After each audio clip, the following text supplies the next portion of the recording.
Hello, it's Andryanna here. Welcome to The Juggle is Real.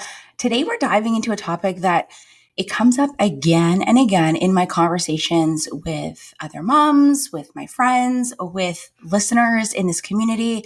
And it's something that I am navigating every single day. And that is screens, the screen time with my kids, and that connection with my children. And if you have ever found yourself wondering, like, am I being too strict, or maybe am I being too lenient about screen time?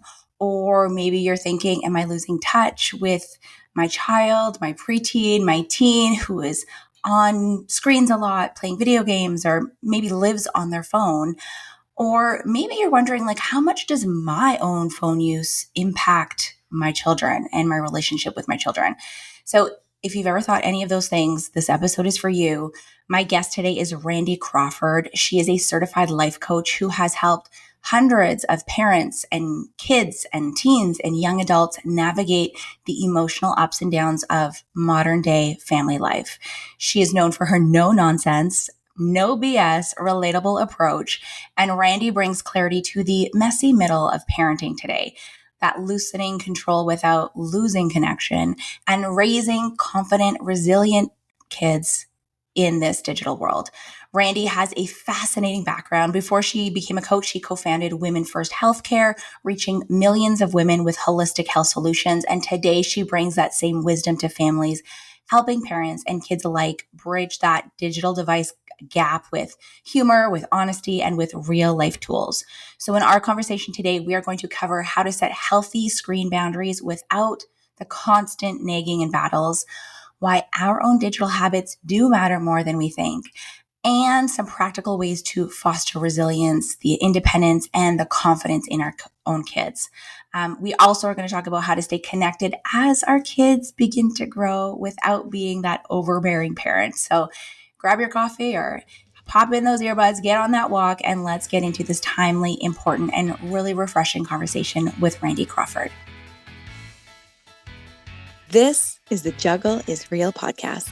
I hope you feel seen, that you realize your worth, lighten your load, and prioritize your own needs.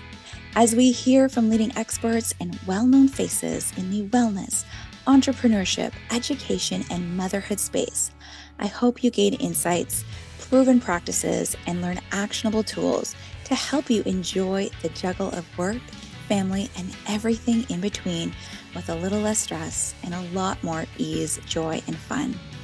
Most of all, I hope you find what you need to simplify, streamline, and supercharge your own journey of better balance and self-love.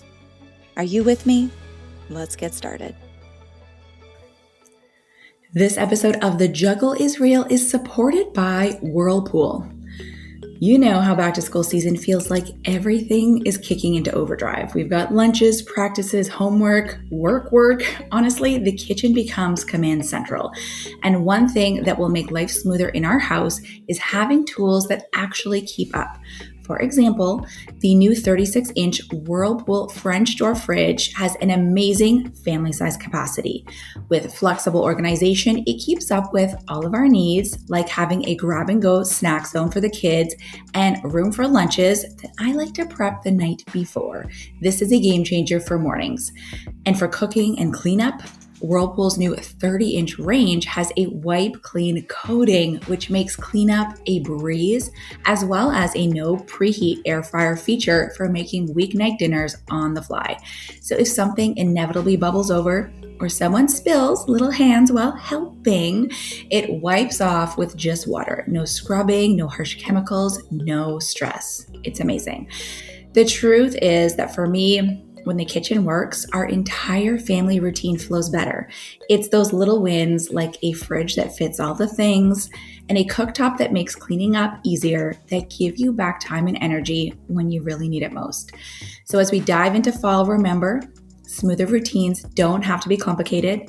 It's just about having the right support where it matters most. You can visit whirlpool.ca to learn more about these and all Whirlpool appliances that are designed to make family life more functional. That's whirlpool.ca. Now let's get back to the episode. Randi, welcome to The Juggle is Real. I cannot tell you how excited I am to have this conversation. I think you're going to help us so much. Me, my husband, and the listener. I think so many of us are navigating sort of the control versus connection and navigating this digital world that we're in. So thank you so much for being here. How are you doing?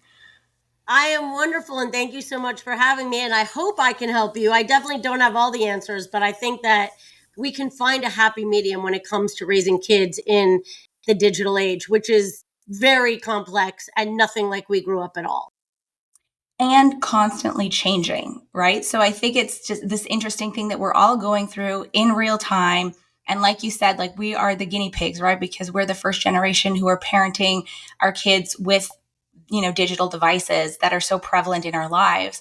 I do think it's so interesting. And I want to just start sort of with your journey and how this sort of sparked for you because um, not only have you worked with families on the screen time and connection piece, but you've also coached a lot of families, and your journey in sort of healthcare and other things that you've done have led you here. So tell us a little bit about your journey, and what do you think maybe you've learned along the way about parents, and what is the most misunderstood thing about kids and tech today?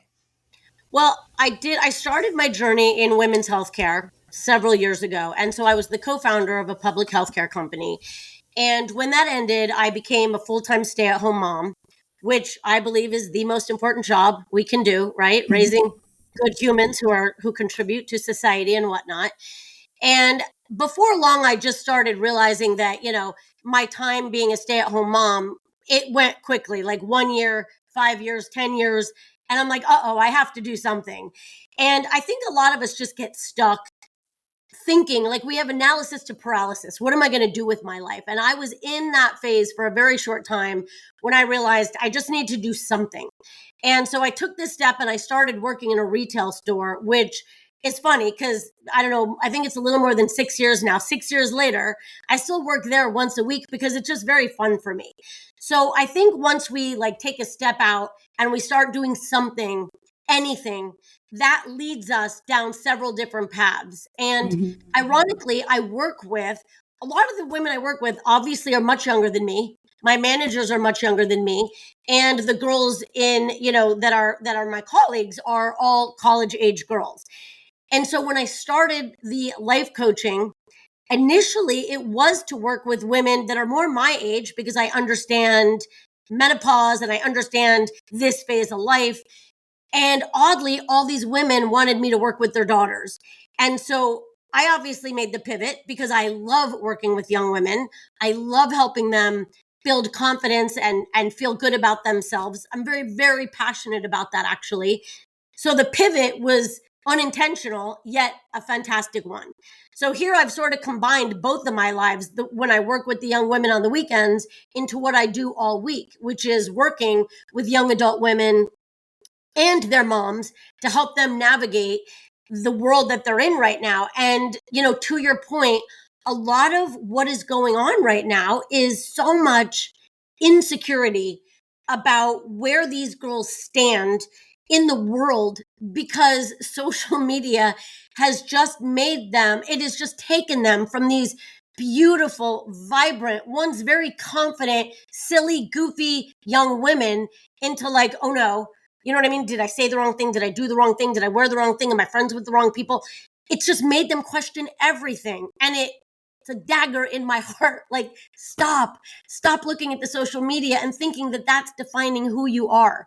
So yeah, when you ask about the challenge for parents, it is a completely different challenge than what parents went through, at least when I was growing up, because they can't get away from it. It follows Mhm. them wherever they go. Yeah, I agree. It's just making me think because I have three boys. My oldest is 10 right now, but I have two nieces who are teenagers, and one just went through a situation that she was like deeply embarrassed about, something that I think we've all been through as, teenagers and young adults. But the number one thing that we kept saying, like as we were discussing at the dinner table, like, well, you know what? Like, thankfully, this wasn't something that was caught on video or no one posted it to social media. And like that was the number one thing that everyone was concerned about because you can't delete these things, right? Once it's posted, once it's out there, it's there forever. But before we get into sort of like those teenage years, or maybe just in general, how do we balance these boundaries and our freedoms when it comes to our kids? Because the screen conversation is something that we have to be doing earlier and earlier and earlier. And parents, I know myself, I'm constantly wondering, like, so how much is too much? And we can see what the recommendations are from healthcare practitioners, and then we can see what other families are doing, or we can see how it's affecting our own children. But like it's so tricky to know what's okay or what isn't okay as we're navigating this world. So when it comes to the screens, how can we not completely remove it from our lives, because a lot of us want to kind of be in this happy medium where we're allowing our kids to, have these devices or have relationships with their classroom friends or team friends online, give them some freedom, but also teach the responsibility and have boundaries around the devices? Well, I think that's such a great question, because you hit the nail on the head. You can't just yank the phone away from them. I mean, so you've given them the phone, which we could talk about that in a minute. I want to actually backtrack because it's an interesting time that we're in. If I were to tell you about when I work on the weekends, 1 day a week, it's very interesting. Moms, and I understand this, so there's no judgment, but this is just fact.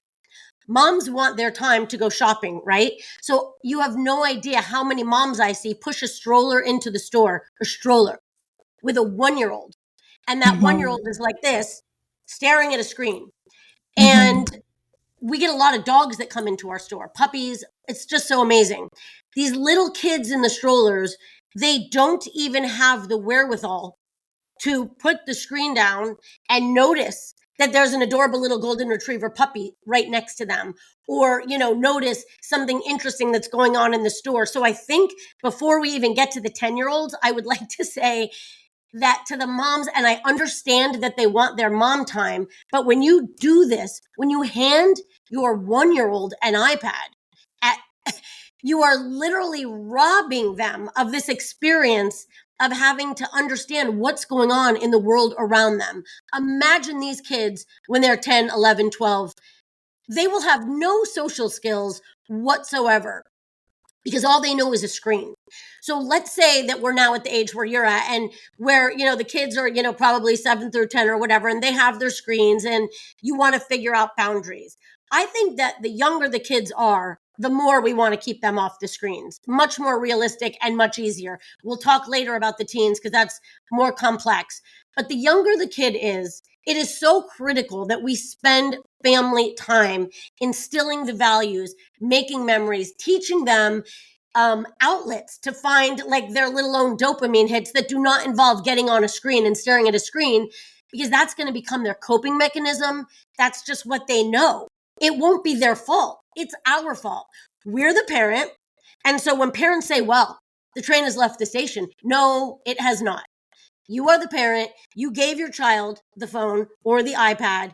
You have the ability now. I'm not saying to yank it away, but to have conversations about, so when you're talking about a 10-year-old, you don't want a 10-year-old on the phone at the dinner table. You don't want a 10-year-old on the phone when they have friends over to play. If they have a group of friends that are playing, you're not all going to sit there on your phones. That's just so unhealthy and so not natural. As they get older, that becomes much more normal. I still don't like it, and we can talk about that. But the younger they are, I say the less that they should be. I don't even think a kid should have a phone or at least social media until they're at least 13. So, again, if I could do it differently, I would never have given my kids access to social media before 13. I do feel lucky, though, that now that they're in their 20s, it wasn't as prevalent as it is today. So I think that it's more about having fun with your kids, with your younger kids. It's not lectures. It's not yanking phones away, because then all of a sudden it becomes something that they can't have and they want more. It's just more about finding fun outlets, finding activities, whether it's sports or art or hiking with your family or any of that kind of stuff is much more valuable than spending time scrolling on a screen. I agree. And I just wonder, for someone who might be listening who's like, okay, so maybe I've, taken this path where I am using the device as a coping mechanism, or maybe we're sort of already in an unhealthy place with a younger child who is, drawn to the screens and is not experiencing, like you're saying, the world around them. Are there any strategies or ways that we can lessen this burden? Because I understand, a lot of us, even, just living through, 2020 and the pandemic, a lot of us were just coping and we're trying to survive and, trying to do so many things while also trying to parent. So like you're saying, there's no judgment because, we're doing our best at all times. But are there any things that we can be doing now, maybe if we're already beyond that point, like we don't have the luxury of not giving them the screen to begin with?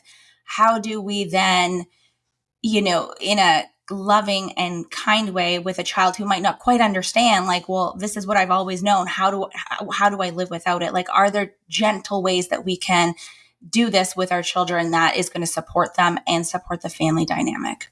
Yes, and I love that question because I agree with you. The COVID lockdown made this really complicated for everyone. So everyone went to a screen. And even during that time when I was coaching, I remember moms would say to me, "Listen, my son is on his video games and I'm taking those away from him." And I would say, "No, don't do that. That's their socialization right now. Like you can't that is what they do to connect since they can't go shoot hoops together or do these things that they want to do." So yeah, what I would do in that instance, very simply, is as the parent, I would sit down with my child and I would engage and I would be curious and I'd say, "Wow, like, what are you looking at right now?" And have them show me what they're looking at on their screen. And I would be curious and I would be interested and I would engage with them. So what I'm talking about obviously takes more time for the parent.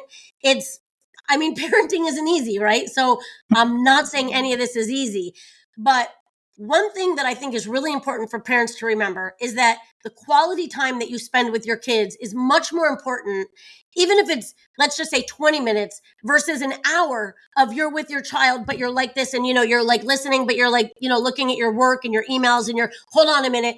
Don't do that. Rather, spend 15, 20, 30 minutes with your child, engage with them, find out what they're engaging in online. They might show you really cute, funny dancing videos or cooking videos or whatever. And then act interested in that. Like, that's so fun. Let's learn one of those dances together, Oh, you're doing the dances? Let's learn that together. If it's boys and they're watching sports or goofy things or whatever, say like, what? Like, let's just be goofy about it. Like, oh, teach that to me. Let's try it. So you get them to engage in what they're watching with you off screen, where they realize they don't have to be watching everyone else make these funny skits and funny videos. They can be doing it with you. It doesn't mean you have to post it, but it shows them that you're not judging them, that they're on their phone. Because listen, at the end of the day, it's a human behavior. We all want to feel connected. We all want to feel that. But ironically, the phones, they disconnect us so very much. It's like happening in real time, and it is impossible to explain that to an underdeveloped brain, anyone from 10 to 24. So it's not easy to do. So rather than be judgy and yank it away and lecture, I say connect with your kid, engage, be curious, find out what they're doing, and then see if they'll do it with you. They might laugh. They might do it with you. But then they know that you care and that you're not just trying to like set these hard boundaries, because the more you do that, the more they're going to go to the room, shut the door, and get on their phone. Yeah, it's so true. And I love the piece about not judging your kids, because I have found myself in this situation where I'm like, well, stop playing that show, like, or watching that show. That's dumb. Or like, it's just like, I can hear the noise of like this YouTube video and it's bothering me. So I'm like, turn that off. Like, that is so annoying. And it is from a place of, sort of like a judgment.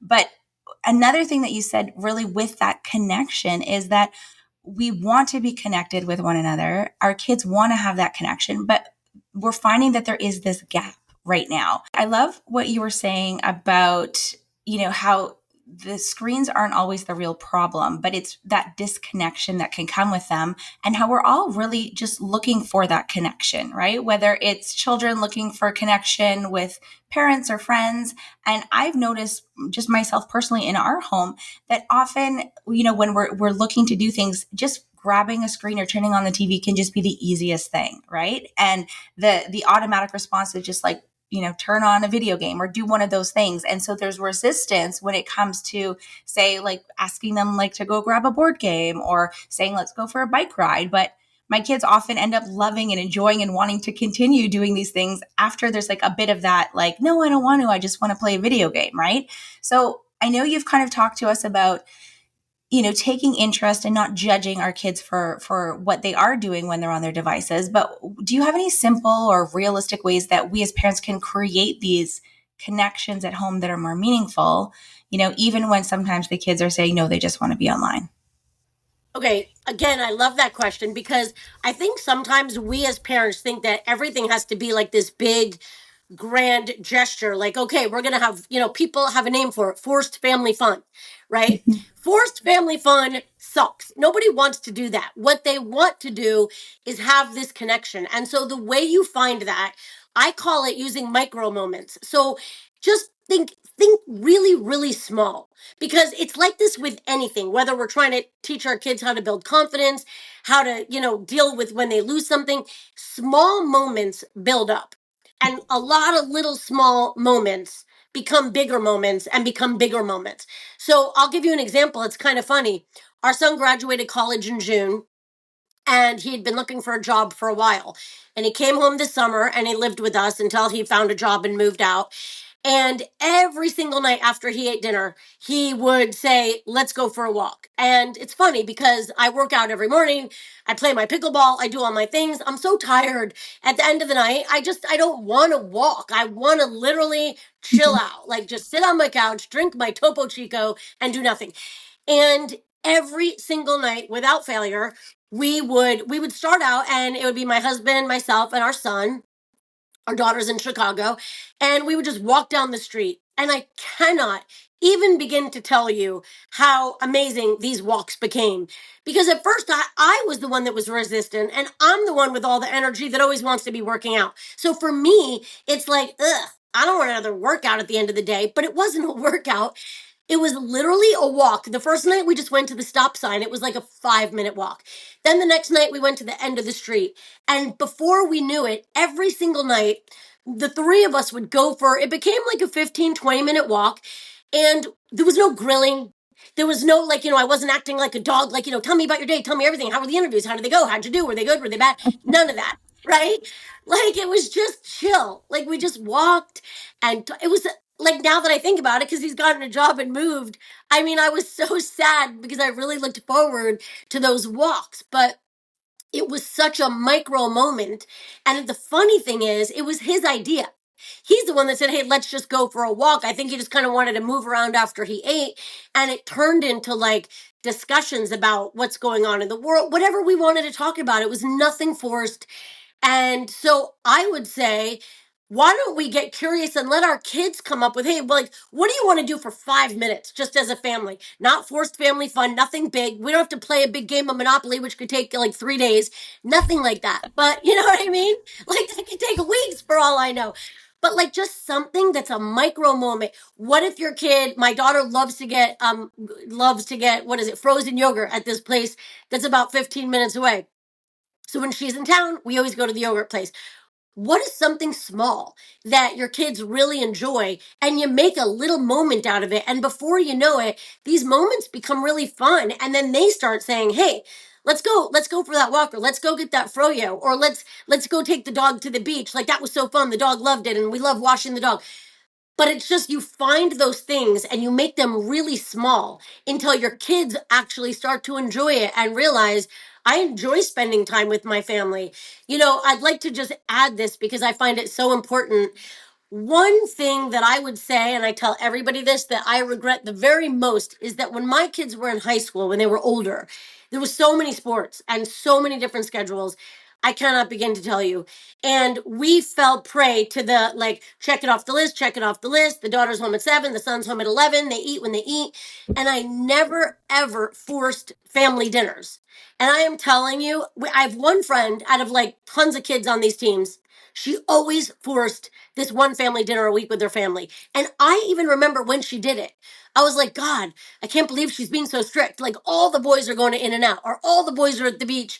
Let me tell you something. She had it right, because it's one night a week, just one night a week as your kids get older. And I know we're not there yet. It's so hard to do because sports take up your life. And if it's not sports, it's drama and it's theater or whatever it is that they're doing. As they get older, their life takes on a life of its own. And so for parents, for us to be able to one night a week say, listen to me, we're going to have dinner. There's going to be no phones at that dinner table.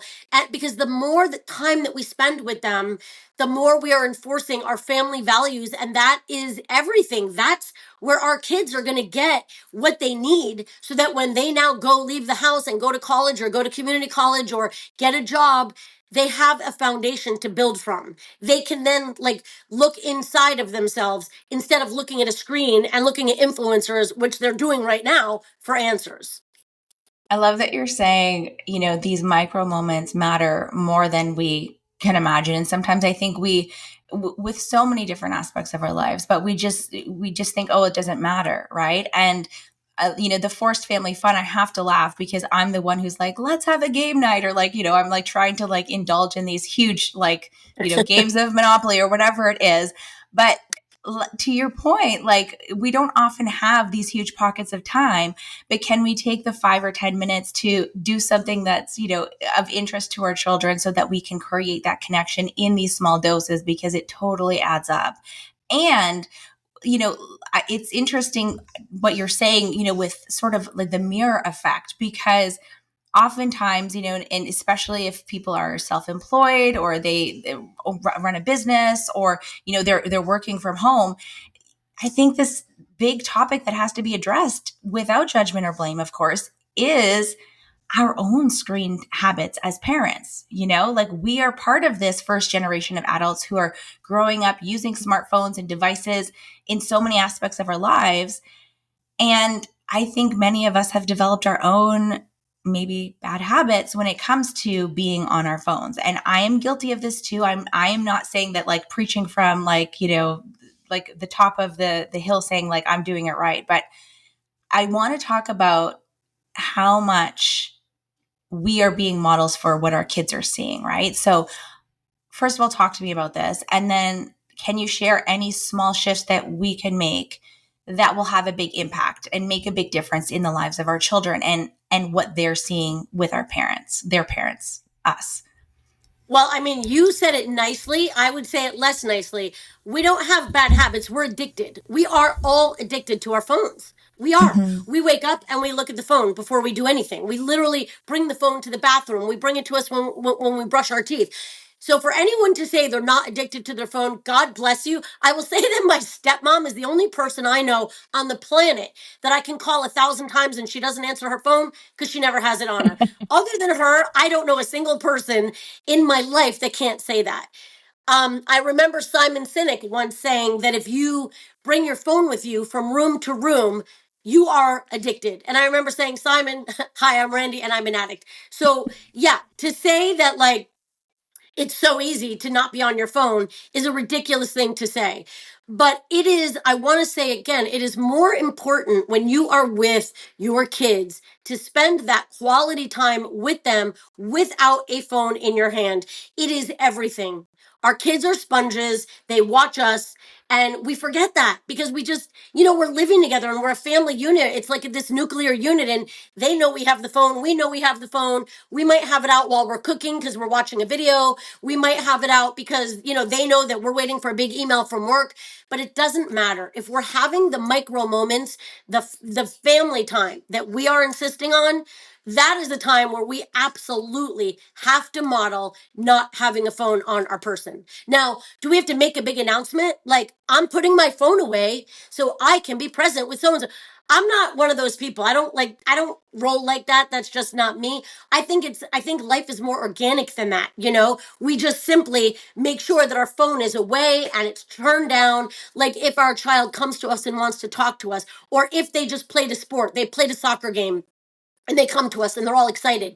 And we have the audacity to be staring at our phone while they are sharing their excitement about that game. Like, shame on us. That's a moment that they're not going to get back. And they will remember, like, you were engaged with them and you were excited about them. And even if they didn't do well, even if they lost, even better, we want to engage in the moment. From the younger, the better. We want them to know that they are more important to us than our phone. Now, I am not saying I totally understand if you work from a phone and you are doing remote type of work and you get the emails, then make specific time for that so that your kids know. Like, walk into your office or your bedroom or wherever you work from and say, hey, mom's got to go to her office right now and do some work, so they know that. And then if they come in and interrupt you, you have to say, listen, I told you I just need about 30 more minutes and then we can go do XYZ.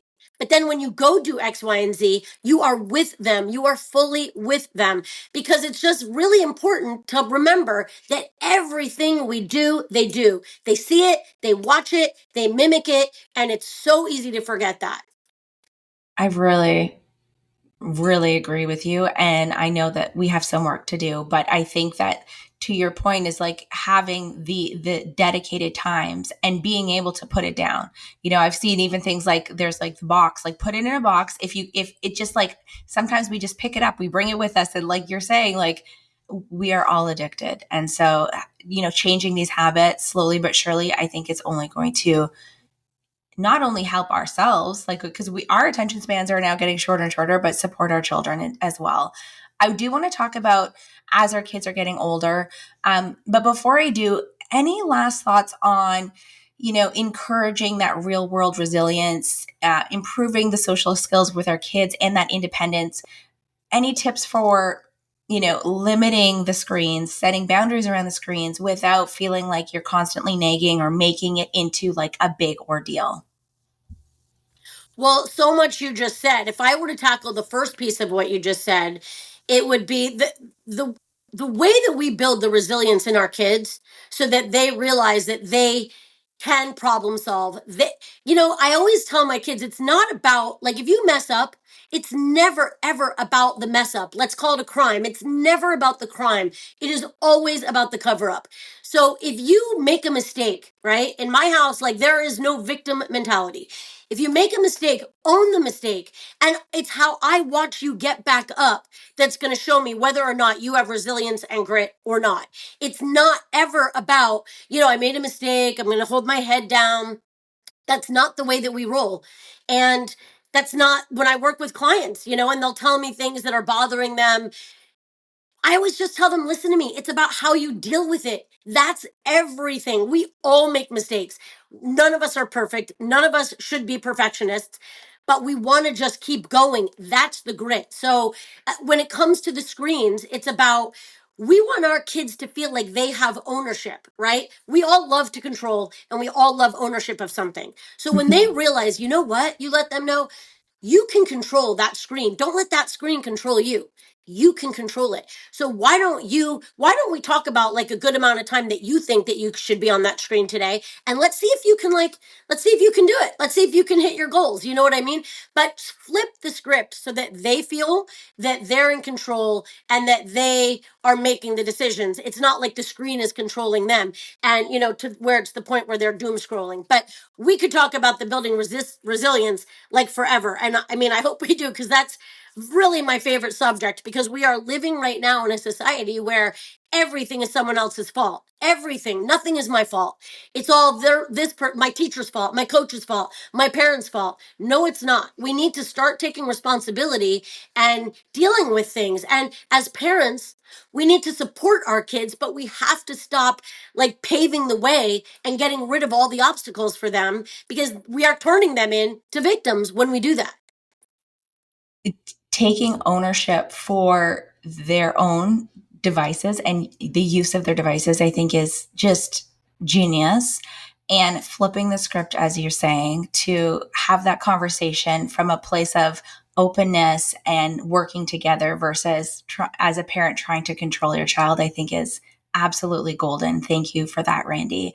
And then about with resistance and building that grit. I think for many parents, one of the hardest parts about parenting is seeing your kids get older and just needing you less, releasing that control. And so this starts, my youngest is 4 and he wants to be independent because he sees his brothers are, more independent. And, they often play the blame game. So it's hard in the house too, because, we're trying to teach ownership, but it's like, it wasn't me, it was him. But for parents, as we are navigating these next stages, from the preteen into the teen years and all the way into young adulthood, how do we then stay connected, right? Without being too involved, without, being the helicopter parent, both in their digital lives and in their social lives? Like, are there certain ways that we can still be a part of their lives in meaningful ways, in these general ages and stages without, them feeling like we're suffocating them, or without trying to control them and then them pushing away? Like, what would you say about, as our kids are getting older?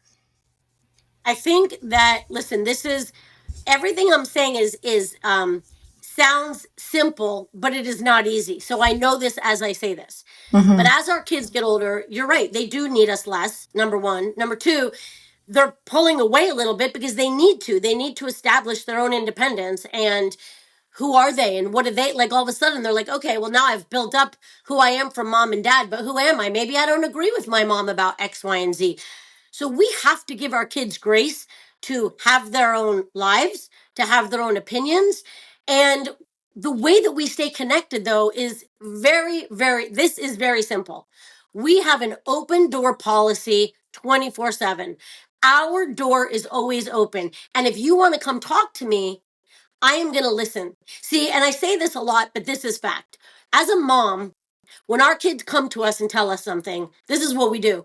As your kids get older, you will feel this. As your kids start driving cars and doing all sorts of crazy things, trust me on this one. Hopefully, they're not doing that at 10. You will listen with one ear, and with the other ear, you're already trying to fix the problem, right? So they're coming to you, and rather than just listening, like me and you are having a conversation, and you ask me a question, and I listen, and then I fully give you my answer. As a mom, we don't do that because we are so invested in the outcome of their life, right? So as they're telling us, we're like, oh my gosh, if they do that, then it's going to lead to this, this, and this. And I already know better because I'm older, I've been there, I've done that. So what we try and do is fix it before they're even done with what they're trying to tell us. We have to stop. We have to stop that. When our kids come to us and want to talk to us, we have to be silent and we have to listen to them and we have to let them finish their thought. And then we ask them the question. And this is the question. Do you want me to listen to you or do you want my help?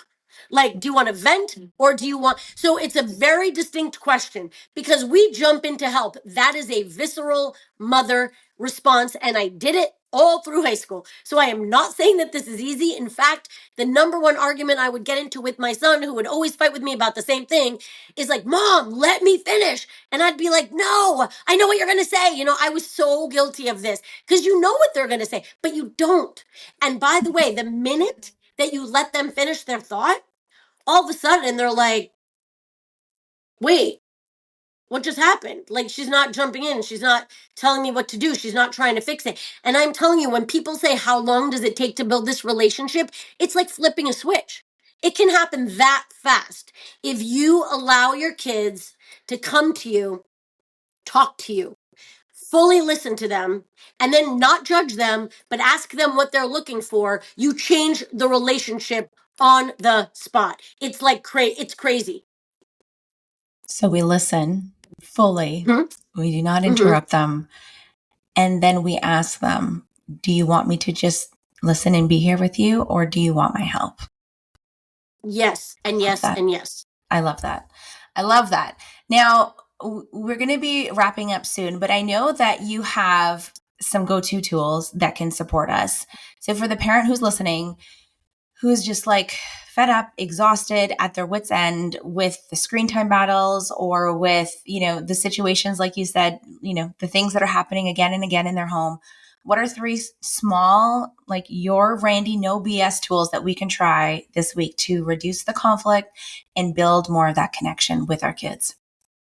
Well, I would say the number one no BS tool is stay curious about them and what they're interested in online. So show that you care about what they're interested in rather than judge. Number two, I think it is imperative that you do have boundaries in your home with the phone and that you stop as a mother, because I get this every single day. Stop saying the train has left the station. No, it hasn't. You are the parent. You gave them the phone, you pay for the phone. You can make boundaries in your own home. So I say that when you're at the dinner table or when you're having conversations, there's like make a fun little basket, do something fun, but you put that phone away while you are engaging. And number three, and I think this is most important, and we haven't even talked about it, I just realized, is I don't care how old your child is, either 9 o'clock, 10 o'clock, whatever the time works for you, you take the phone away in the bedroom at night. Because when your child has a phone in their bedroom at night, you are literally allowing hundreds of strangers into their room at night that do not need to be there. Nothing good comes of that. In fact, they lose sleep over it, and sleep is so important. They doom scroll, they're exhausted at school the next day. I can't even say enough about sleep, and that's a whole nother podcast. But I think that that should be an imperative rule in every single family. They do not need the phone in the bedroom at night. I don't care how old they are. If you could leave parents with one message about navigating screen time in a healthy way, what would that message be to speak to the listener? The one thing I would say is just always stay on top of what your child is doing on that screen, because you have no idea. Every one of us has different screens, different algorithms. Do not put your head in the sand. Do not ever say, not my kid. Don't be that person. Our kids are young, they're impressionable, they're on their phones all the time. You are the parent. You need to stay involved and know what's going on. Thank you so much. I've really, really enjoyed this conversation, Randi. I've learned a lot. And I think sometimes we do know these things, but it just takes someone to remind us of the importance of things like the micro moments and setting the boundaries. And yeah, like, being a mirror and realizing that our own habits are also dictating what our kids are doing as well. Where can we find you to learn more about what you do and to connect further? Well, so I have a website, which is Randi, R-A-N-D-I, Randi Crawford Coaching. And then I do TikToks and Instagrams and all at Randi Crawford Coaching. So on my website, for instance, people can click on my Calendly link, and that's how people come to me, and then they can set meetings. And the first one is obviously free to see if we gel. But I also just do a lot of little no BS kind of skits on TikTok and Instagram daily, because it's just fun. And I just want, I don't want to ever judge parents. I just want them to understand how we are so inserting ourselves into our kids' lives, and we have to take a step back. We have to look at the way we're parenting our kids, because our kids today, there's no doubt about it. There's every statistic on the planet to tell you our kids are in crisis with anxiety, body image issues, everything, mental health disorders across the board. And we can't act like that's not happening. And we are playing a part in that by the way that we are so micromanaging every single moment in their lives. And it doesn't take a lot for us to just take a step back and allow them a little bit more grace to live their life, and be more supportive and more active in listening as the best supporting actor role, not like the director role. I love it. Thank you so much for being here. It's been a pleasure. And I will put all those links in the notes for this podcast episode so the listener can check you out. So thank you so much for being here with us today. Well, thank you so much for having me. I really enjoyed the conversation. I love Randi's approach and how she can say it in such a straightforward, but still, kind way that it really is so, so important, like so important that we take a look at what's going on when it comes to our screen boundaries with our kids, the battles that we're having, our own digital habits, and how we can foster that resilience and independence with our children, but also continue to build that connection so that they do feel safe and they do feel like they want to come to us as they grow and not think of you as that overbearing mother.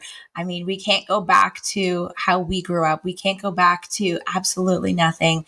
We have to learn to balance this digital era that we're in, the freedoms and the independence that our kids want, with also, I think what we all know is common sense, but we can let slide and we can let these devices take a turn for the worse with us. So I'm so grateful to have had this conversation with Randi. Definitely check her out, give her a follow, and stay in touch with these incredible messages that she's saying in this sort of no BS way. And I would invite you to connect with her and share this episode. If this resonated with you and you know someone who's going through the same thing that we are right now, share it with a friend. If you enjoyed this episode, I invite you to rate it, write me a review on Apple Podcasts, help other people get access to this information and conversations like this, and make sure that you are subscribed. Come on back. We've got lots of great interviews and conversations on the Juggle is Real coming up. I'm so grateful that you took the time to spend with me and with Randi, and I can't wait to see you here for another episode. Until then, take good care.